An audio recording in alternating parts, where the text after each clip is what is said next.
ورحمۃ اللہ وبرکاتہ۔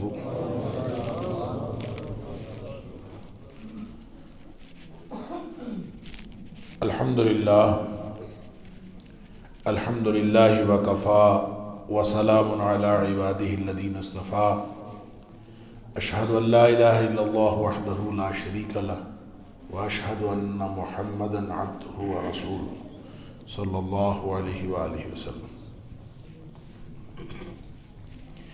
اللہم صلی علی محمد وعلی آل محمد کما صلیت علی ابراہیم وعلی آل ابراہیم انک حمید مجید۔ اللہم بارک علی محمد وعلی آل محمد کما بارکت علی ابراہیم وعلی آل ابراہیم انک حمید مجید۔ اما بعد فاعوذ باللہ السمیع العلیم من الشیطان الرجیم من ہمزہ ونفخہ ونفثہ۔ بسم اللہ الرحمن الرحیم۔ فاقم وجہک للدین حنیفا فطرۃ اللہ التی فطر الناس علیہا لا تبدیل لخلق اللہ ذلک الدین القیم ولکن اکثر الناس لا یعلمون۔ منیبین الیہ واتقوہ واقیموا الصلاۃ ولا تکونوا من المشرکین۔ اے مسلمانوں، تم سب، خطاب تو صرف نبی پاک صلی اللہ علیہ وسلم کو ہے اور ان کے ذریعے سے تمام امت مسلمہ کو اور ان کے ذریعے سے پوری انسانیت کو۔ فَأَقِمْ وَجْهَكَ لِلدِّينِ حَنِيفًا، پس اپنا چہرہ سیدھا رکھو یکسو ہو کر دین کے لیے، وہ دین جو اللہ کی پیدائش ہے، اللہ کی فطرت ہے، جس کے اوپر اللہ نے سارے انسانوں کو پیدا کیا ہے۔ لا تبدیل لخلق اللہ، اللہ کی خلقت کے اندر کوئی تبدیلی نہیں ہے۔ ذالک الدین القیم، یہ سیدھا دین ہے۔ ولیکن اکثر الناس لا یعلمون، لیکن لوگوں کی اکثریت اتنی سی بات کو جانتی نہیں۔ منیبین الیہ، اللہ کی طرف رجوع کرتے ہوئے، واتقوہ، اور اس سے ڈرو، واقیموا الصلاۃ، اور نماز قائم کرو، ولا تکونوا من المشرکین، اور مشرکین میں سے نہ ہو جاؤ۔ صدق اللہ العظیم۔ اللہ کریم نے مجھے اور آپ کو، ہم سب کو اس دنیا میں امتحان کے لیے بھیجا ہے۔ امتحان بڑا ہماگیر بھی ہے، ہمہ جہت بھی ہے، اور بہت خطرناک امتحان۔ ایک ایک لمحہ ہم حالت امتحان میں ہیں، اور ہر لمحے ہماری جنت یا جہنم کا فیصلہ ہو رہا ہے۔ ہر لمحہ یا ہم جنت کے قریب ہو رہے ہیں یا ہم جہنم کے قریب ہو رہے ہیں۔ اللہ اکبر۔ نبی اکرم صلی اللہ علیہ وآلہ وسلم نے فرمایا کہ بعض اوقات انسان کوئی ایسا کلمہ منہ سے نکالتا ہے، اب جو کچھ بھی یہ منہ سے نکالے، لکھنے والا تو بیٹھا ہے، ما یلفظ من قول الا لدیہ رقیب عتید، زبان سے بعض اوقات یہ کلمہ نکالتا ہے، فرشتے اس کو لکھ لیتے ہیں، اس کو پرواہ بھی نہیں ہوتی میں نے کیا کہا، وہ اللہ کی ناپسندیدگی کا کلمہ ہوتا ہے، اللہ کی ناراضگی کا کلمہ ہوتا ہے۔ اللہ تعالیٰ اس ایک کلمے کی وجہ سے اس کو جہنمی لکھ دیتا، اس کو پرواہ بھی نہیں ہوتی میں نے کیا کہا۔ اللہ۔ اور اسی طرح نبی اکرم صلی اللہ علیہ وسلم نے فرمایا کہ بعض اوقات انسان ایک ایسا کلمہ زبان سے ادا کرتا ہے جو اللہ کی خوشنودی کا کلمہ ہوتا ہے، اللہ کی رضامندی کا کلمہ ہوتا ہے، اور فرشتے وہ بھی لکھ لیتے ہیں، اللہ کے دربار میں پہنچتا ہے، اللہ تعالیٰ اس ایک کلمے کی وجہ سے اس کو جنتی لکھ دیتا ہے۔ گویا ہر لمحہ جنت اور جہنم کے فیصلے ہو رہے ہیں، یا ہم جنت کے قریب ہو رہے ہیں یا ہم جہنم کے قریب ہو رہے ہیں۔ اللہ۔ کامیابی کیسے ملے گی؟ بچے گا کون؟ فرمایا فَأَقِمْ وَجْهَكَ لِلدِّينِ حَنِيفًا۔ یہ جو ادھر ادھر پوری دنیا کی آلودگیاں ہیں، مختلف فکری اور عملی ایسے رخ ہیں جن کی طرف انسان متوجہ ہوتا ہے اور انسان اپنی زندگی گوا بیٹھتا ہے، ضائع کر بیٹھتا ہے۔ فرمایا ان تمام اطراف سے منہ موڑ کر اپنا چہرہ سیدھا کر لو دین کے لیے یکسو ہو کر اور بالکل یک رخے ہو کر دین کے لیے اپنا چہرہ سیدھا کر لو۔ اور دین کیا ہے؟ لد دین فرمایا ہے، لد دین گویا یہ الدین ہے، یہ دین نہیں ہے، یہ الدین ہے۔ ایک دین ہوتا ہے، ایک الدین ہوتا ہے۔ فرق اس میں وہی ہے جو قادر اور القادر میں ہوتا۔ قادر کوئی بھی ہو سکتا ہے، القادر صرف اللہ کی ذات ہے۔ لوگ پوچھتے ہیں کہ یہ اس طرح کے نام رکھ لینے میں کوئی حرج ہے جو اللہ کی صفات ہیں؟ احد ہے، کسی کا نام احد رکھ لیں، کسی کا نام علی رکھ لیں۔ اللہ کی صفات الاحد اور العلی ہیں اور القادر ہیں، لہذا جب آپ القادر رکھیں گے تو آپ کو ساتھ عبد لگانا پڑے گا، عبد القادر۔ اور آپ اگر اکیلا قادر رکھیں گے، آپ رکھ لیں قادر، رکھا جا سکتا ہے، وہ کوئی بھی ہو سکتا ہے، کسی چھوٹی موٹی بات پہ کوئی قادر ہو سکتا ہے، اور ہر بات پہ قادر وہ صرف اللہ کی ذات ہے، وہ القادر۔ لہذا اسی طرح آپ علی نام کسی کا رکھیں تو رکھ سکتے ہیں، اللہ کی صفت العلی ہے۔ جب آپ العلی کا کسی کا نام رکھنا چاہیں تو ساتھ عبد لگانا پڑے گا، عبد العلی۔ اسی طرح عبد الاحد ہے، اسی طرح اللہ تعالیٰ کی دیگر صفات ہیں۔ تو ایک اتنا فرق پڑ جاتا ہے، زمین آسمان کا فرق پڑ جاتا ہے جب آپ یہ جو لام معرفہ جب ساتھ لگ جاتا ہے، یہ دین اور الدین کا اتنا زمین آسمان کا فرق ہے کہ دین کوئی بھی ہو سکتا ہے، مذہب کوئی بھی ہو سکتا ہے، راستہ زندگی گزارنے کا کوئی بھی ہو سکتا ہے، لیکن جو مکمل ضابطہ حیات ہے وہ صرف اللہ کا دین، دین اسلام۔ ان الدین عند اللہ الاسلام۔ اصل دین جو مکمل ضابطہ حیات ہے وہ صرف اور صرف دین اسلام۔ وَمَن يَبْتَغِ غَيْرَ الْإِسْلَامِ دِينًا، جو اسلام کے علاوہ کسی اور کو دین کے طور پر لے گا فَلَن يُقْبَلَ مِنْهُ، وہ اس سے قبول نہیں کیا جائے۔ لہذا کامیاب ہونا ہے تو اللہ کی کتاب قرآن اور پھر صاحب قرآن یہ ہمیں اس امتحان میں کامیابی کا طریقہ بتانے کے لیے ہی تو آئے ہیں۔ لہذا فرمایا کہ اپنا چہرہ سیدھا کر لو، ہر طرف سے منہ موڑ دو، اور منہ موڑ کے کس طرف کرنا ہے؟ للدین، اس ضابطۂ حیات کے لیے اپنا چہرہ، اور یک رخ ہو کے، حنیفہ، یکسو ہو کے اور یک رخے ہو کر، بعد میں ادھر ادھر متردد ہو کر، متشکک ہو کر، تشکیک میں مبتلا ہو کر ادھر ادھر منہ نہ مارتے پھرو، صرف اللہ کے دین کے لیے اپنا چہرہ سیدھا کر۔ فطرۃ اللہ التی فطر الناس علیہ، اللہ اکبر، یہ وہ فطرت ہے جس کے اوپر اللہ نے انسانوں کو پیدا کیا۔ دین، اس لیے ہم کہتے ہیں یہ دین فطرت ہے۔ فطرت کا معنی ہوتا ہے پیدائش، اللہ کی تخلیق ہے، اللہ کی پیدائش ہے، وہ پیدائش فطر الناس علیہا جس کے اوپر اللہ نے انسانوں کو پیدا کیا۔ لہذا ہر انسان جس سٹینڈرڈ کے اوپر پیدا ہوا ہے، جس معیار کے اوپر پیدا ہوا ہے، جس فطرت کے اوپر پیدا ہوا ہے، جس طرح کی سوچ لے کے پیدا ہوا ہے، جس طرح کا نظام فکر و عمل لے کے پیدا ہوا ہے، اللہ تعالیٰ نے اسی طرح سے اس کی کامیابی کا ایک نظام زندگی، پورا مکمل ضابطہ حیات اللہ نے عطا فرمایا ہے، اور دین اسلام ہے جو اس کے مزاج کے مطابق بھی ہے، اس کے فکر کے مطابق بھی ہے، اس کے عمل کے مطابق بھی ہے، اور اس کا جتنا دائرہ فکر و عمل ہے اس کو پورا کور کرنے والا وہ اللہ کا دین، دین فطرت، دین اسلام۔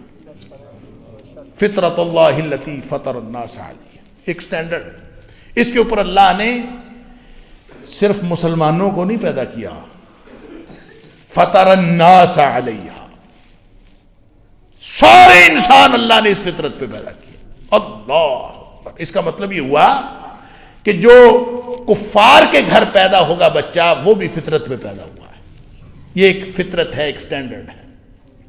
اصل میں امتحان پتہ کیا ہے؟ پیدا سٹینڈرڈ پہ کیا ہے. ہمارا دل، ہمارا دماغ، ہمارا جسم، ہماری سوچیں، ہمارا ظاہر، ہمارا باطن ایک معیار پہ، ایک سٹینڈرڈ پہ پیدا کیا. اور ہم سے تقاضا پتہ کیا کیا ہے؟ تقاضا یہ کیا ہے کہ جیسا تمہیں پیدا کیا ہے نا ویسے واپس میرے پاس آ جاؤ.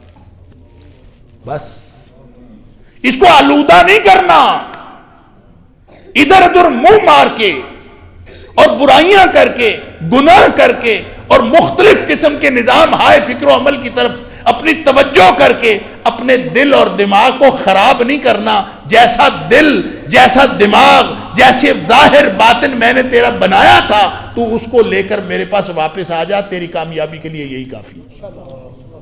جیسا میں نے بنایا تھا ویسا رہنا. یوم لا ینفع مال ولا بنون، بیٹے بھی کام نہیں آئیں گے، مال بھی کوئی نہیں کام آئے گا.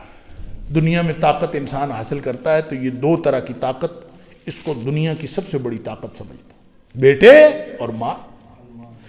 یوم لا ینفع مال ولا بنون، نہ اس دن بیٹے کام آنے نہ اس دن مال کام آنا. الا من اتی اللہ بقلب سلیم، صحیح سالم جو دل لے کے آ گیا وہی کامیاب ہے. اس کا مطلب یہ ہوا کہ وہ جو سٹینڈرڈ جس پہ اللہ نے پیدا کیا ہے بس ہم نے اپنے آپ کو محفوظ رکھنا ہے. اگر اپنے آپ کو محفوظ رکھنے میں کامیاب ہو گئے تو یہی کامیابی.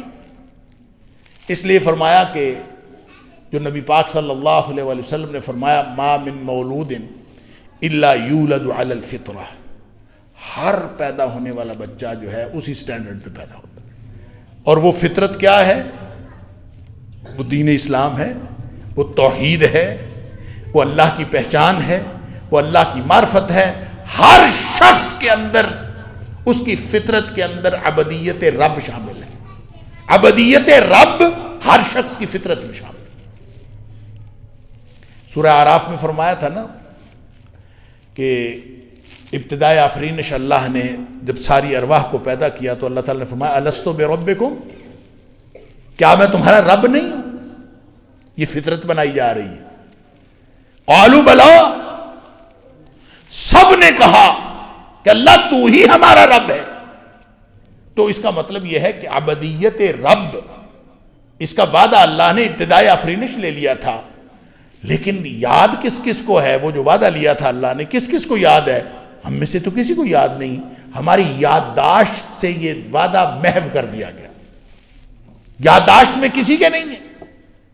تھا وعدہ، کیونکہ اللہ تعالیٰ پورے قرآن میں بار بار یاد کرواتا ہے کہ یہ وعدہ ہے جو میں نے وعدہ کی، میرے ساتھ تم نے وعدہ کیا تھا، اس وعدے کو پورا کرو.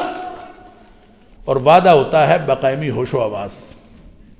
اس کا مطلب ہے جب ہم نے وعدہ کیا تھا تھے تو ہم بقائمی ہوش و حواس. اگر ہوش و حواس قائم نہ ہوتے تو یہ وعدہ نہ ہوتا. ہم نے وعدہ کیا اللہ سے تو وہ وعدہ ہماری یادداشت سے محو ہو گیا، لیکن ہماری فطرت کے اندر رکھ دیا گیا. لہذا وہ وعدہ اللہ نے فطرت میں رکھا ہے. کیا مطلب؟ ہر شخص بنیادی طور پر عبد ہے. ہر شخص جو فطرت لے کے پیدا ہوتا ہے وہ عبد کی فطرت لے کے پیدا ہوتا ہے. عبد کس کا؟ رب کا. عبدیت ہوتی ہے رب کی. ہر شخص فطرتاً عبد ہے، لیکن فرق وہاں پڑتا ہے جب یہ رب العالمین کو چھوڑ کر مخلوق میں سے رب بنا لیتا. ہوتا یہ عبد رب ہے، لیکن یہ اللہ کو چھوڑ کر مخلوق میں سے یہ اپنے رب بنا لیتا ہے. کوئی زندہ رب، کوئی مردہ رب، کوئی چھوٹا رب، کوئی بڑا رب، کوئی یہ رب، کوئی وہ رب، یہ ارباب بنا لیتا ہے دنیا میں. لیکن ہوتا یہ عبد ہی ہے. رب العالمین کا عبد بنے تو یہ کامیاب ہے. اور اگر یہ مخلوق میں سے خود ساختہ جو رب ہیں ان کا عبد بنے، فطرت میں عبدیت رب ہے اس کے. وہ جو یوسف علیہ السلام نے فرمایا تھا اپنے جیل کے ساتھیوں سے ارباب متفرقون خیر، یہ جو اتنے سارے تم نے رب بنائے ہوئے ہیں اتنے سارے رب، مخلوق میں سے جتنے مرضی بنا لو، ان کے پلے کیا ہے؟ ان کے پاس طاقت کیا ہے؟ ان کی حیثیت کیا ہے؟ تو جتنے مرضی بنا لو، وہ سینکڑوں میں بنا لو، ہزاروں میں بنا لو، یا پھر ہندوؤں کی طرح کروڑوں میں بنا لو، اس کی کوئی حیثیت نہیں ہے، اس لیے کہ نام رکھنے سے رب نہیں بنتا۔ اللہ تعالیٰ فرماتا ہے کہ قرآن میں اللہ تعالیٰ فرماتا ہے کہ یہ صرف تم نے نام رکھے ہیں، نام رکھنے سے رب نہیں بنتا، رب کے پاس طاقت ہوتی ہے۔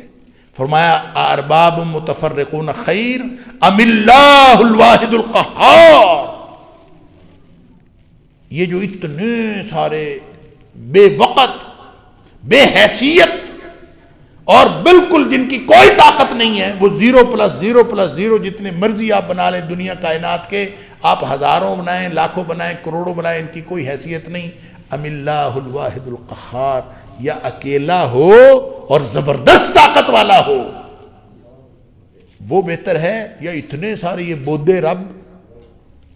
تو عبدیت رب ہمارے فطرت میں ہے۔ فرماتا ہے فَأَقِمْ وَجْهَكَ لِلدِّينِ حَنِيفًا، تو نے اگر عبد بننا ہے تو رب کا عبد بن، تو نے اگر اپنا چہرہ کسی کے سامنے جھکانا ہی ہے تو اللہ کے سامنے جھکا، اس لیے کہ فطرت اللہ التی فطر الناس علیہا، یہی وہ فطرت ہے جس پہ اللہ نے سارے انسانوں کو پیدا کیا ہے۔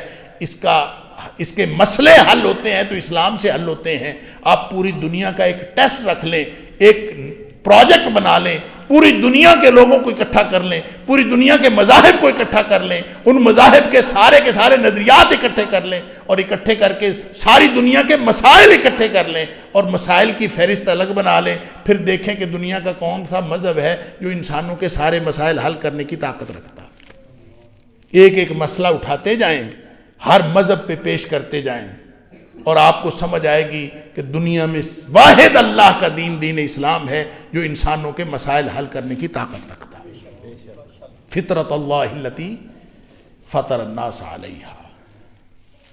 لوگ کہتے ہیں دین تو اچھا ہے لیکن 1500 سال پرانا ہے۔ لوگ کہتے ہیں یہ 21ویں صدی ہے، مولوی ہمیں آج سے 1500 سال پہلے کی بات بتاتے ہیں، یہ 21ویں صدی ہے، اس کے تقاضے اور ہیں۔ میں مشرق میں رہتا ہوں، اس کے تقاضے اور ہیں، میں مغرب میں رہتا ہوں، اس کے تقاضے اور ہیں، میں جنوب میں رہتا ہوں، میں شمال میں رہتا ہوں، دنیا کے ہر خطے کے تقاضے اور ہیں۔ اللہ فرماتا ہے لا تبدیل لخلق اللہ، تیرے سارے بہانے غلط ہیں، پر پیدا کرنے والا وہ ہے، وہ 21ویں صدی کا ہو یا 1500 سال پہلے کا ہو، لا تبدیل لخلق اللہ۔ پیدا کرنے والوں کو پتہ ہے کہ تمہیں پتہ ہے؟ اللہ اکبر،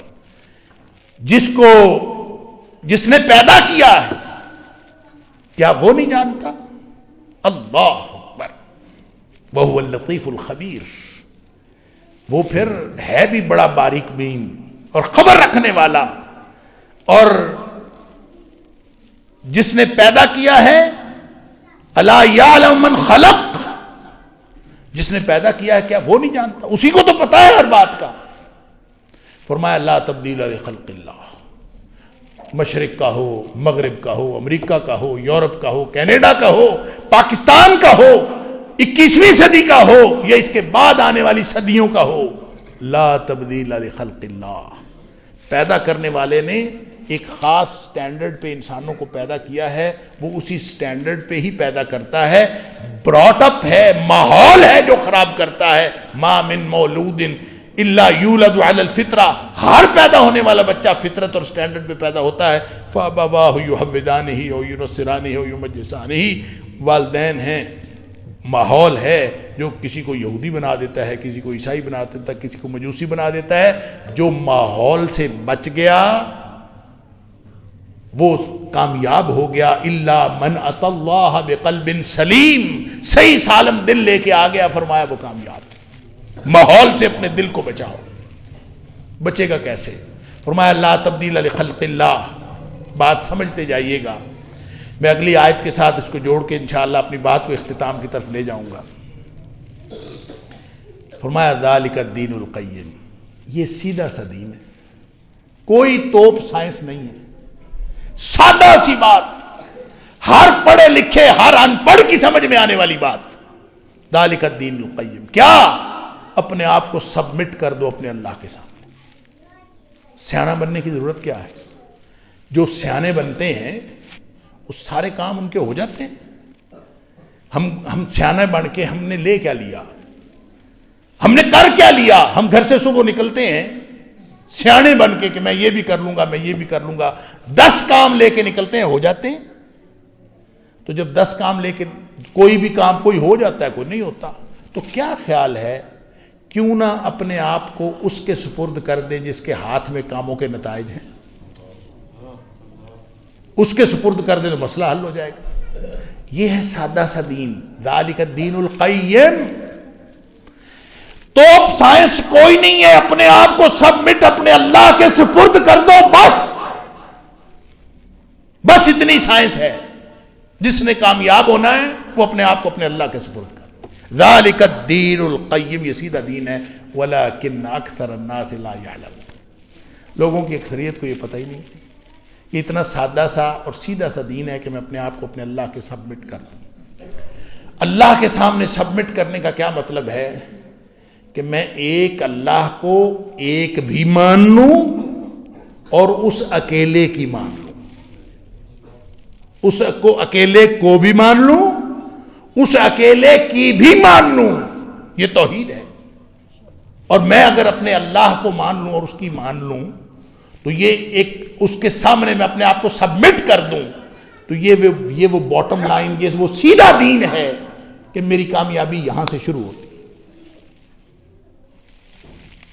لمبے چوڑے دین کی لمبی چوڑی باتیں، ساری زندگی اسی ایک نقطے کے اندر آتی ہے.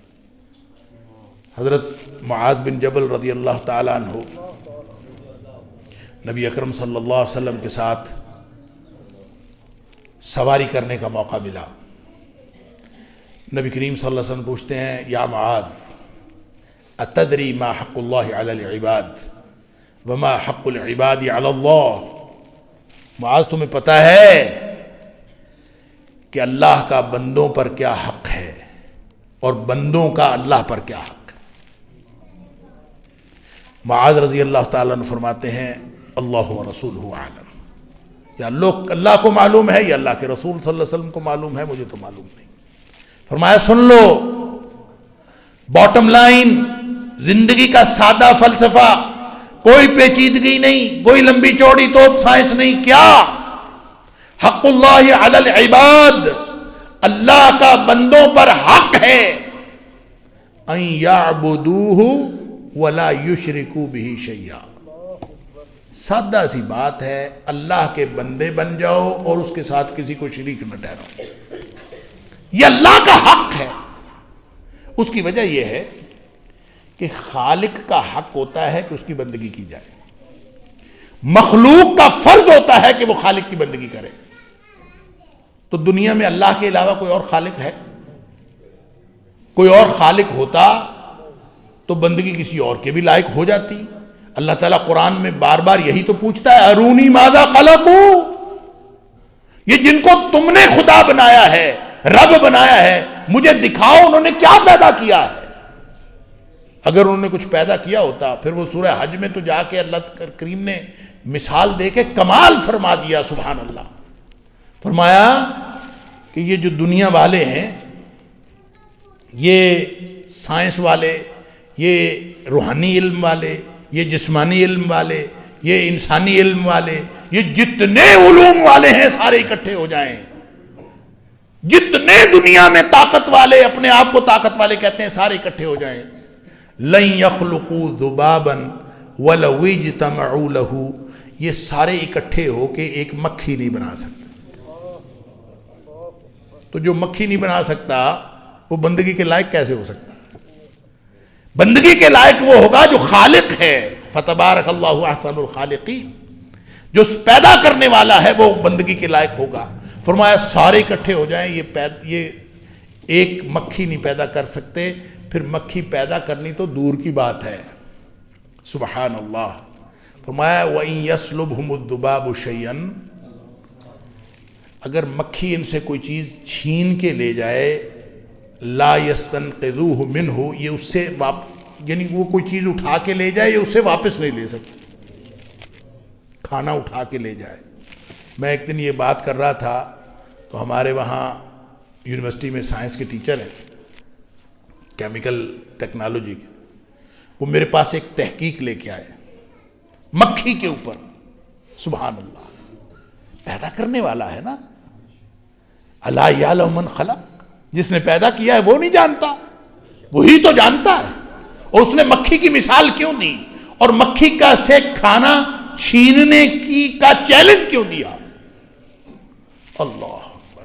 وہ فرماتے ہیں کہ مکھی جو ہے نا، اس کا سسٹم ایسا ہے کہ یہ جب کسی چیز پر بیٹھتی ہے اور اس کو اس نے کھانا ہوتا ہے تو یہ اٹھا کے لے کے جاتی ہی نہیں، اس کے اندر اللہ نے سسٹم ایسا رکھا ہے کہ جتنی چیز اس نے اٹھانی ہے نا، یہ اپنے اس کے اندر سے ایک لیکوڈ نکلتا ہے اور یہ اتنی سی چیز کو اس کے اوپر وہ لیکوڈ پڑتا ہے اور وہ جتنی مرضی ٹھوس غذا ہو وہ لیکوڈ میں تبدیل ہو جاتی ہے اور یہ اس کو پی جاتی ہے، اور وہ جب اس کو لے کے اڑتی ہے تو اس وقت اس مکھی سے باہر کوئی چیز ہوتی ہی نہیں۔ یہ دنیا کی ساری سائنس لڑا لیں، یہ کبھی کچھ سے کھانا چھین نہیں سکتی۔ اللہ اکبر۔ تو جو پیدا کرنے والا سادہ دین یہ ہے، ذالک الدین القیم ولکن اکثر الناس لا یعلمون، لوگوں کی اکثریت اس بات کو نہیں جانتی۔ سادہ سا دین ہے کہ اللہ کے سامنے اللہ کے ساتھ کسی کو شریک نہ ٹھہرایا جائے، یہ باٹم لائن ہے، یہ آخری۔ اگر آپ شرک نہیں نہ کرتے، اللہ جتنے مرضی گناہ ہیں انشاءاللہ معاف ہونے کی توقع ہے۔ ان اللہ تعالی لا یغفر، ان اللہ لا یغفر ان یشرک بہ ویغفر ما دون ذلک، اللہ تعالیٰ نے شرک معاف نہیں کرنا، باقی جو چاہے گا معاف کر دے۔ تو شرک سے تو بچو نا، یہ بنیادی بات ہے۔ ہر اس بات سے بچو جس کے اوپر شرک کا کوئی ذرہ بھی شک ہو سکتا ہے، اس سے بچ جاؤ۔ نبی اکرم صلی اللہ علیہ وسلم فرمایا حق اللہ علی العباد ان یعبدوہ ولا یشرکوا بہ شیئا، اللہ کا بندوں پر حق یہ ہے کہ یہ اس کی بندگی کریں اور اس کے ساتھ کسی کو شریک نہ ٹھہرائیں۔ اس سے کیا ہوگا؟ فرمایا سن لو، حق العباد علی اللہ، بندوں کا پھر اللہ پر کیا حق ہے؟ اور ایک کا حق ہوتا ہے تو دوسرے کا فرض ہوتا ہے۔ بندوں کا حق گویا اللہ پر اللہ نے اپنے ذمہ فرض کر لیا۔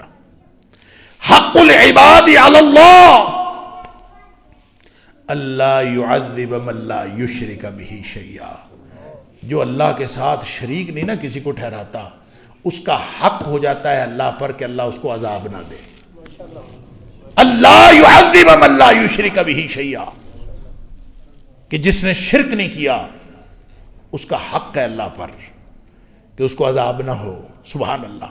ذالک الدین القیم، یہ ہے سادہ سا دین کہ اپنے آپ کو جو مرضی جتنی مرضی غلطیاں ہوتی ہیں کسی دوسرے کے تو نہ بنو نا، کسی دوسرے کے بنو گے تو پھر اس کو جو غصہ آئے گا نا وہ اس نے معاف کوئی نہیں کرنا۔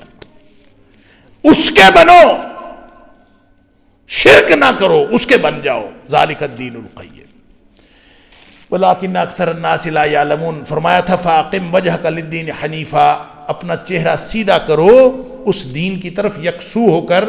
اب اگلی آیت شروع ہو رہی ہے منیبین الیہ۔ انابا ینیبو کیا ہوتا ہے؟ رجوع کرنا۔ ہر طرف سے منہ موڑو اور منہ موڑ کے اللہ کی طرف انابت کرتے ہوئے، اللہ کی طرف رجوع کرتے ہوئے کہ اللہ میں تو بھول گیا تھا، میں تو گمراہ ہو گیا تھا، اور ہر طرف سے منہ موڑ کے منیبین الیہ، اللہ کی طرف منہ موڑ کے۔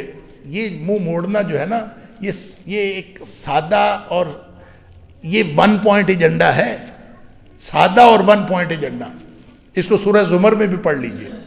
سورہ زمر میں اللہ تعالیٰ فرماتا ہے، جو بعض مفسرین کے نزدیک قرآن حکیم کی سب سے زیادہ جو امید افزا آیت ہے نا، سب سے زیادہ امید افزا آیت، سبحان اللہ، جس سے امید بن جاتی ہے، وہ پتہ ہے کون سی ہے؟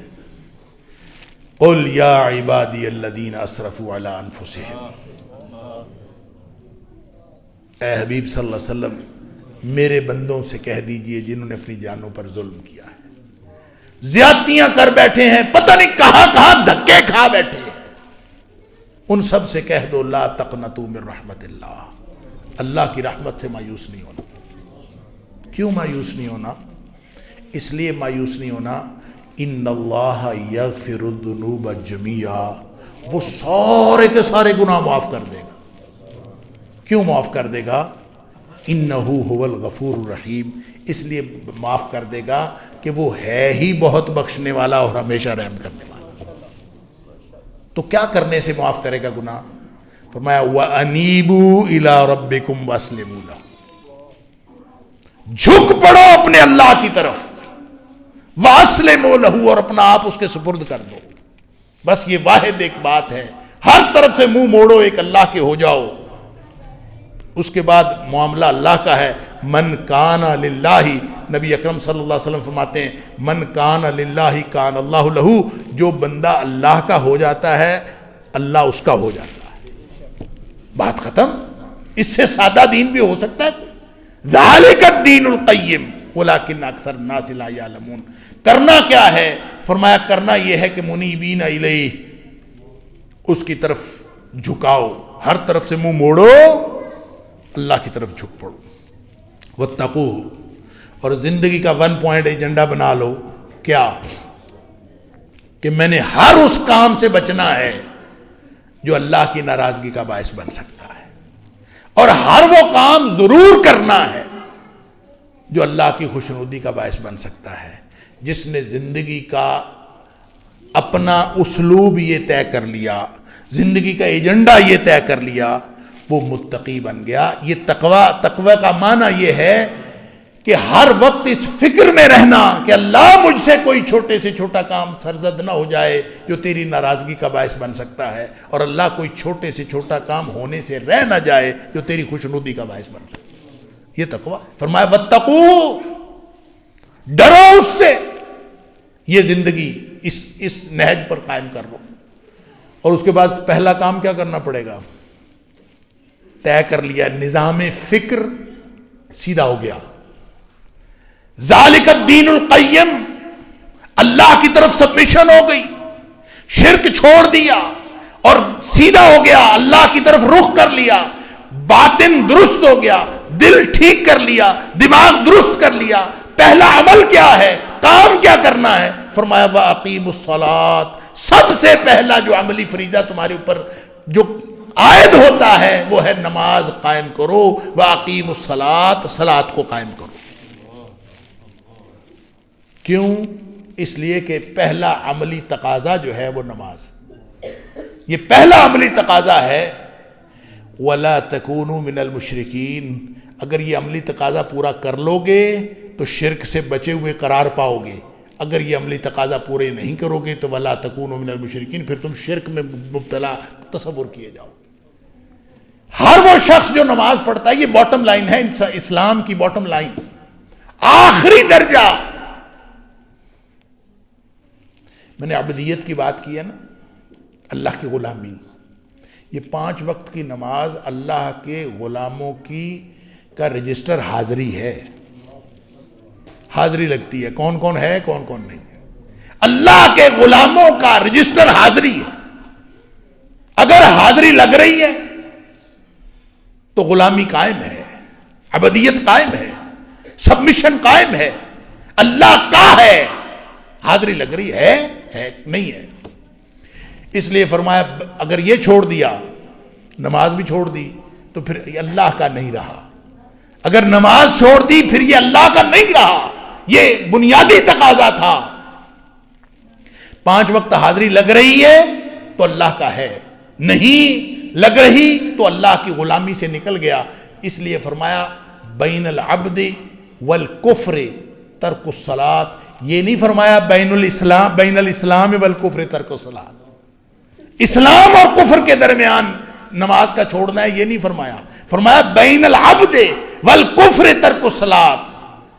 عبد تھا، اللہ کا غلام تھا، اللہ کی عبدیت میں شامل تھا، اللہ کے غلاموں کے رجسٹر حاضری میں حاضری لگ رہی تھی، اگر نماز چھوڑ دی تو پھر یہ کفر میں جا پڑا، پھر یہ اللہ کے غلاموں کی فہرست سے خارج ہو گیا۔ یہ باٹم لائن، یہ سادہ دین، اور اس میں عملی طور پر، فکری طور پر شرک سے بچ جاؤ، عملی طور پر پہلا تقاضا نماز، اور یہ نماز پہلا تقاضا بھی ہے، یہ اسلام کا آخری تقاضا بھی ہے، ابتدا بھی نماز ہے، انتہا بھی نماز۔ فرق پتہ کتنا ہے؟ فرق یہ ہے کہ شروع میں نماز پڑھنے سے تکلیف ہوتی ہے، اور آخر پہ جب انسان انتہا پہ پہنچ جاتا ہے تو نماز چھوڑنے سے تکلیف ہوتی ہے۔ شروع میں نماز پڑھنے سے اتنی تکلیف نہیں ہوتی جتنی انتہا پہ پہنچ کے نماز چھوڑنے میں تکلیف ہوتی ہے۔ اللہ اکبر! بس جس نے اس کو قائم کر لیا، نماز کو قائم کر لیا، اللہ، اسی سے ایمان ڈٹرمن ہوتا ہے۔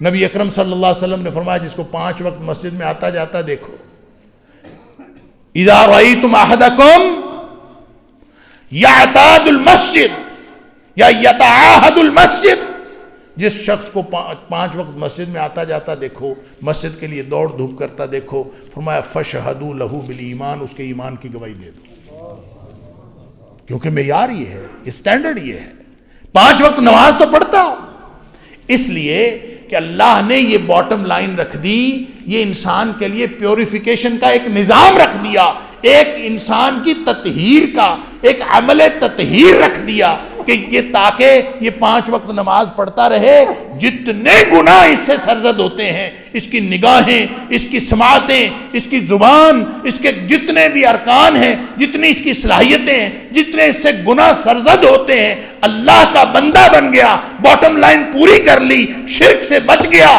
پہلا عملی تقاضا نماز شروع کر دی، اللہ نے اس عملی تقاضے کو اس ایسا عمل تطہیر بنا دیا کہ اب اس سے جو بھی گناہ سرزد ہوں گے نماز کی وجہ سے وہ سارے دھلتے رہیں گے، کیونکہ یہ اللہ کا بندہ ہے، اب اس کو عذاب نہیں دینا، اس کے لیے جنت میں جانے کا سبب پیدا کرنا۔ اس لیے فرمایا نبی کریم صلی اللہ علیہ وسلم نے، وہ مشہور مثال آپ نے سنی ہوئی نا، نبی پاک صلی اللہ علیہ وسلم، جس شخص کے گھر کے دروازے پر نہر ہو، آج کے دور میں آپ کہہ لیں کہ اس کا اٹیچ باتھ روم ہو، پانی آ رہا ہو، صابن موجود ہو، اور اس دور میں چونکہ تصور ہی نہر کا تھا نہانے کا، لہذا نبی کریم صلی اللہ علیہ وسلم فرمایا جس شخص کے گھر کے دروازے پر نہر ہو اور وہ 5 وقت نہاتا ہو، غسل کرتا ہو 5 وقت، کیا اس کے جسم پر کوئی میل رہ جائے؟ صحابہ نے کہا اللہ کے رسول صلی اللہ علیہ وسلم، یہ تو ایسے ہم اگر سوچیں ایک دفعہ نہا لیں تو میل جسم پر نہیں رہتا، 5 وقت انسان نہا رہا ہو تو میل جسم پر رہ جاتا ہے؟ فرمایا کہ میل جسم پر نہیں رہتا، تو نبی کریم صلی اللہ علیہ وسلم فرمایا فذالک مثل الصلوات الخمس، 5 نمازوں کی یہی مثال ہے کہ 5 نمازیں پڑھیں، گناہوں سے ایسے دھل گیا، میل کچیل سے ایسے دھل گیا جیسے 5 وقت نہا لیا، یہ ہے تطہیر کا نظام۔ اللہ اکبر! نبی اکرم صلی اللہ علیہ وسلم نے ایک اور حدیث ہے، سبحان اللہ، قربان جائیے نبی پاک صلی اللہ علیہ وسلم پر۔ آپ کو یہ معلوم ہے کہ نبی کریم صلی اللہ علیہ وسلم نے جو آپ کے جو امتیازات تھے، ان امتیازات میں ایک امتیاز یہ بھی ہے کہ آپ نے فرمایا اوتی تو جوامع الکلم، مجھے کلام کی جامعیت عطا کی گئی ہے۔ کیا مطلب؟ کہ نبی پاک صلی اللہ علیہ وسلم تھوڑے الفاظ بولتے ہیں، مفہوم بہت زیادہ نکلتا ہے، لہٰذا نبی کریم صلی اللہ علیہ وسلم کو خام خاص زیادہ الفاظ بولنے کی نہ عادت تھی نہ ضرورت پڑتی تھی، لیکن جو میں حدیث آپ کو سنانے لگا ہوں اس میں نبی پاک صلی اللہ علیہ وسلم نے ایک کلمے کو بار بار دہرایا اس حدیث کے اندر۔ اللہ، اس سے آپ اندازہ کیجئے کہ وہ ہستی جس کو اللہ نے جوامع الکلم عطا کیا تھا وہ بار بار اس کو دہرا رہے ہیں، تو اس کا کوئی مطلب ہے، اس کی کوئی حکمت ہے۔ نبی کریم صلی اللہ علیہ وسلم نے فرمایا تمہارا نظام زندگی ایسا ہے کہ تم ہر وقت گناہوں کی بھٹی میں جل رہے ہوتے، تحترقون تحترقون، 2 دفعہ فرمایا، تحترقون تحترقون، تم جل رہے ہوتے ہو، تم جل رہے ہوتے ہو۔ اب کس چیز سے جل رہے ہوتے ہو؟ ان گناہوں سے جل رہے ہو، جو کچھ تم کر رہے ہو، تم گناہوں کی بھٹی میں جل رہے ہو۔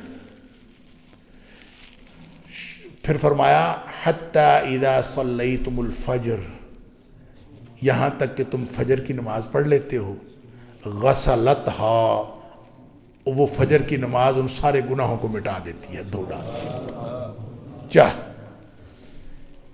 لیکن پھر جب نکلا مسجد سے اور گیا یا مصلی سے، ہماری خاتون بہن بیٹی اٹھی اور اٹھ کے پھر روزمرہ کے کاموں میں پھر اسی طرح مبتلا ہو گئی، تو اس سے مشغول ہو گئی، تو اس سے کیا نتیجہ نکلا؟ ثم تحترقون تحترقون، پھر وہی زندگی ہے، وہی بازار ہے، وہی گھر ہے، وہی زبان ہے، وہی سماعتیں ہیں، وہی آنکھیں ہیں، ہر وقت پھر کوئی نہ کوئی گناہ سرزد ہو رہا ہوتا ہے۔ فرمایا ثم تحترقون تحترقون، پھر تم گناہوں کی بھٹی میں جلنا شروع کر دیتے ہو اور جل رہے ہوتے ہو، حتی اذا صلیتم الظہر، شکر ہے اللہ کا آگے ظہر کی نماز آ جاتی ہے، جب تم ظہر کی نماز پڑھ لیتے ہو غسلتھا، وہ اس کو دھو ڈالتی ہے۔ یہ سسٹم بنایا اللہ نے اپنے بندوں کے لیے، وہ اپنے بندوں کو جو اس کا بن گیا نا، جو اللہ کا بن گیا، جس نے فَأَقِمْ وَجْهَكَ لِلدِّينِ حنیفہ کر دیا اور منیبین الیہ ہو گیا، اپنے آپ کو ہر طرف سے منہ موڑ کے اللہ کا ہو گیا، شرک سے بچ گیا، تو اللہ اپنے بندوں کو بخش دینا چاہتا ہے۔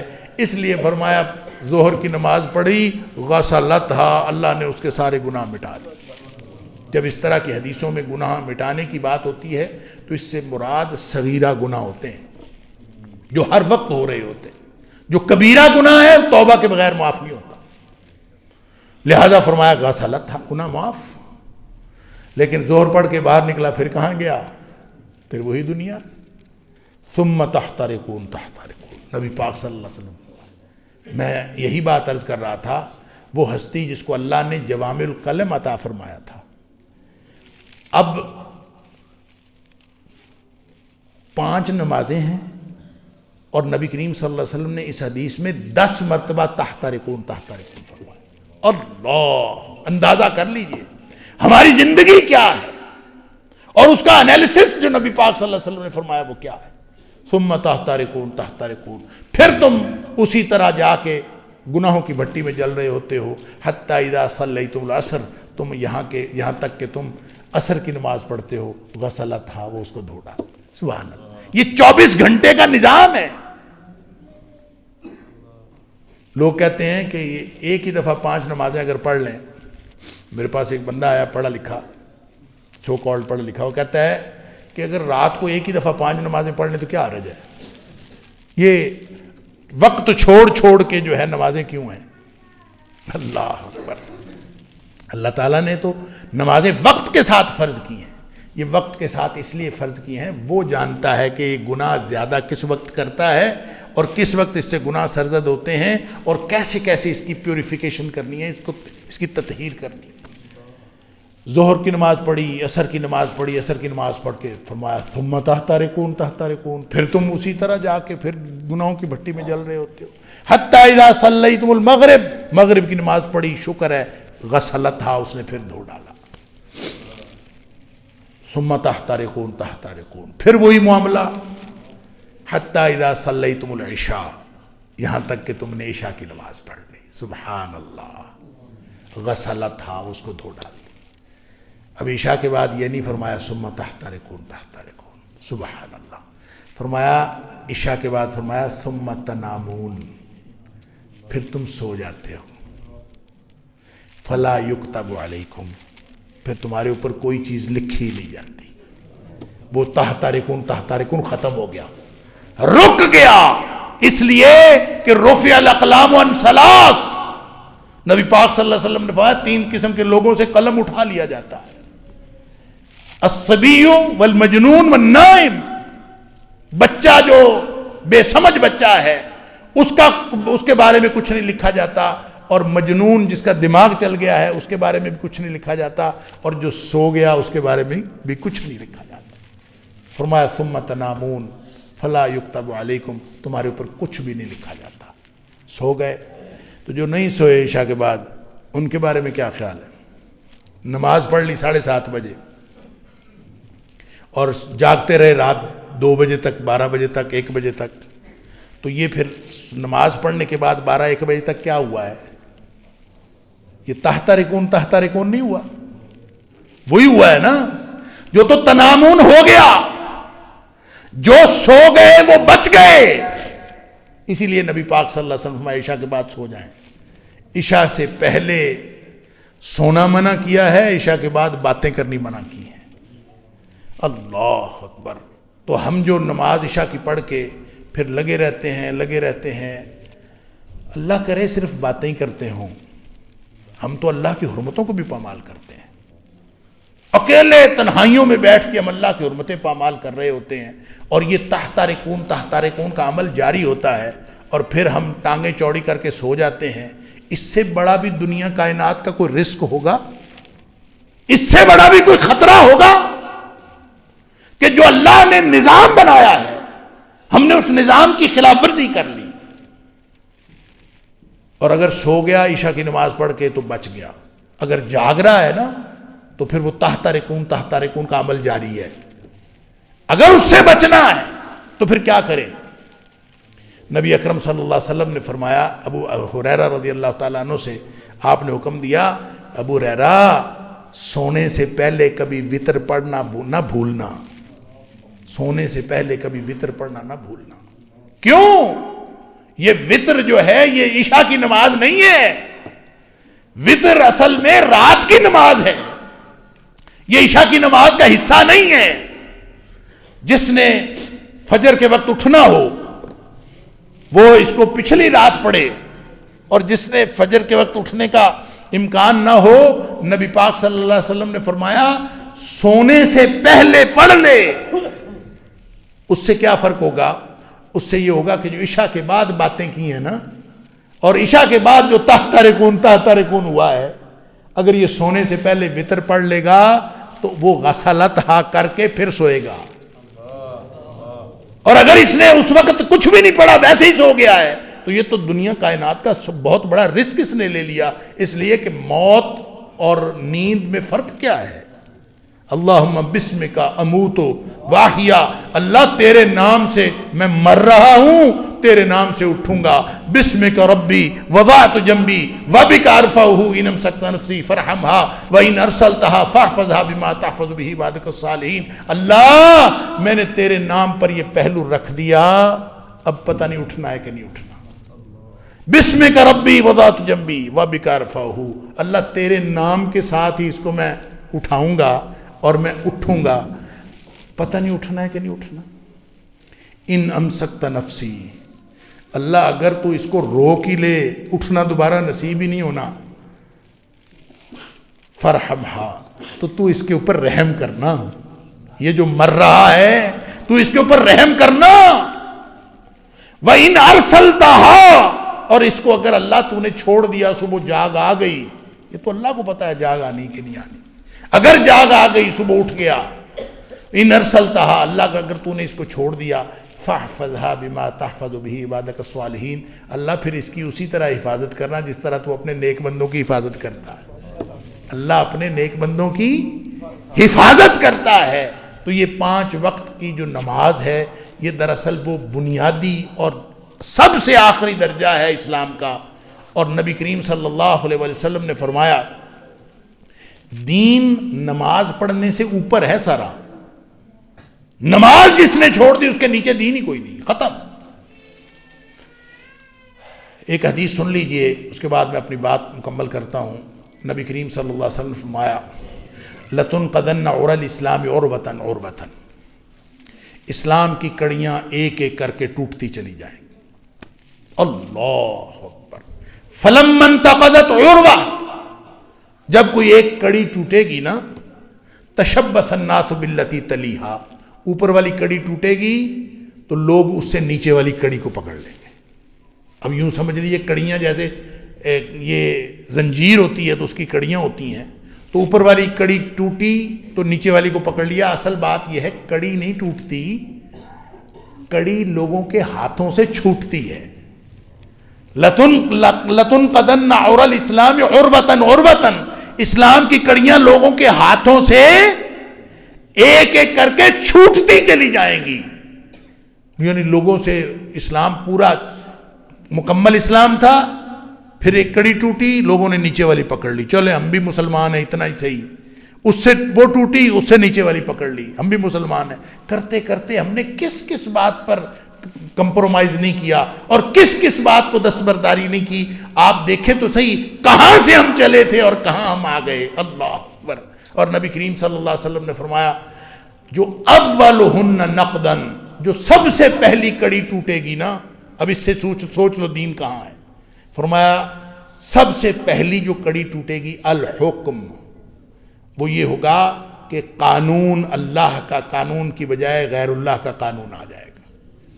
سب سے پہلی کڑی جو ٹوٹے گی وہ قانون غیر اللہ کا آیا۔ ٹوٹتے ٹوٹتے وہ سب سے پہلی کڑی ٹوٹی تھی، ٹوٹتے ٹوٹتے ٹوٹتے ٹوٹتے جہاں اسلام نہیں رہتا وہاں کفر آ جاتا، لہذا توڑتے ٹوٹتے ٹوٹتے وآخرہن الصلاۃ، آخری کڑی نماز ہے۔ اگر یہ بھی ٹوٹ گئی تو اس کے بعد اسلام باقی نہیں بچا۔ اس لیے میرے دوستوں، میرے عزیزوں، میرے بھائیوں، اللہ نے موقع دیا ہے، ہم ایک تو اللہ سے عہد کر لیں کہ ہم نے انشاءاللہ آج کے بعد ہر طرح کے شرک سے اجتناب کرنا ہے، اور دوسری بات یہ کہ اس کا جو بنیادی فریضہ، جو بنیادی تقاضا ہمارے اوپر عائد ہوتا ہے وہ نماز ہے۔ اس نماز کو ہم نے 5 وقت کی نماز کو دنیا کائنات کے ہر کام سے زیادہ ضروری سمجھنا۔ جو نبی کریم صلی اللہ علیہ وسلم نے ایک دعا سکھائی، جب آپ صلی اللہ علیہ وسلم فرمایا نا، شرک جو ہے نا یہ اخفا من دبیب النمل، یہ اتنی بری بیماری ہے کہ یہ چیونٹی سے زیادہ خفیف چال چلتا ہے۔ اللہ اکبر، چیونٹیاں چڑھ جاتی ہیں پورے جسم پہ، بندے کو پتہ ہی نہیں چلتا، اتنی خفیف چال چلتا ہے، تو میں کیا کروں؟ تو نبی کریم صلی اللہ علیہ وسلم نے ایک دعا سکھائی، آپ فرمایا یہ دعا بھی ساتھ ساتھ پڑھتے رہا کرو، اللہم انا نعوذ بک من ان نشرک بک شیئا نعلمہ، اللہ ہم اس شرک سے بھی پناہ مانگتے ہیں جس کو ہم جانتے ہوں، وَنَعُوذُ بِكَ مِنْ أَن نُشْرِكَ بِشَيْءٍ اعوذ باللہ من الشیطان اللہم انی اعوذ بک، کیسے ہے، اللہم انا اعوذ باللہ من الشیطان اللہم انا نعوذ بک من ان نشرک بک شیئا نعلمہ ونستغفرک لما لا نعلم، اللہ ہم اس شرک سے بھی پناہ مانگتے ہیں جس کو ہم جانتے ہوں، اور اللہ ہم اس شرک کی معافی مانگتے ہیں جس کو ہم جانتے ہی نہ ہوں۔